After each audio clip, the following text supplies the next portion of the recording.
Morning mga ka-Angelo University TV. Yun, ilang araw tayo mag-start maglaba kasi marami tayong mga gawain pa mamaya. No? So, syempre, ito naglalaba ako para mamaya sa pagkuha na natin ng school kit ng aking panganay at saka ng aking bunso. Tapos may konting ano ba to, meeting pa. No? Tapos linis-linis pa rin ng school. So, syempre, nandito pa ako. Siyempre, laba muna ako para after ko maglaba, punta na ako ng school. So, yun naman yung pinaka-exercise ko sa school, yung mag-bike kasama ko yung mga anak ko. So, sa ngayon, habang wala pang store, maglaba muna ako para mamaya tapos ko na, magsampay na ako kasi wala na rin susutin yung mga bata. Kaya napilitan tayo maglaba ng madaling araw. So nakakapagod. Tapos puyat pa dahil may nagtawag sa akin. Tulog na ako eh. May nagtawag sa akin. Gusto yung tulog ko. So parang nabitin ano. Hindi ako nakatulog agad. Pero okay lang. At least naipaliwanag natin yung ating mga gawain pa no. So yun na, dami nating lalabahan. Ayan, ito patuloy lang na tumatagas yung aking gripo para always napapalitan yung tubig, no?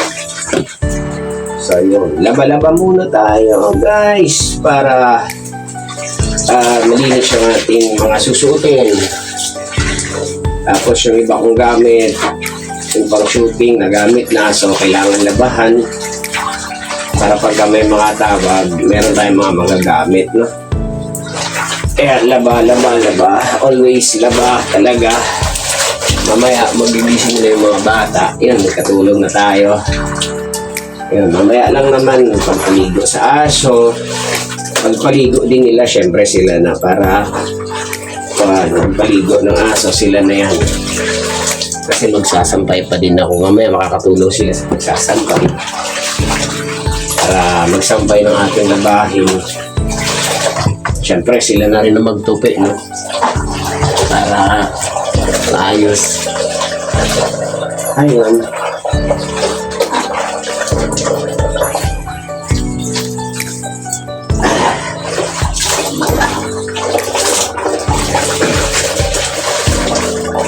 Napakadami kong labahan. Ano to?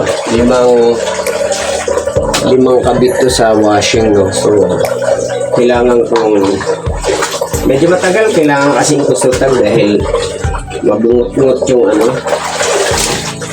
Yung sa mga anak ko, mga short nila, mga panty nila, nagdudunis. Pawis, mga libag. Nangungutin.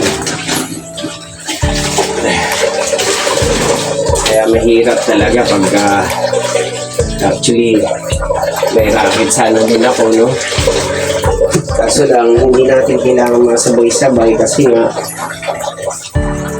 meron tayong laba, meron tayong asikaso sa school.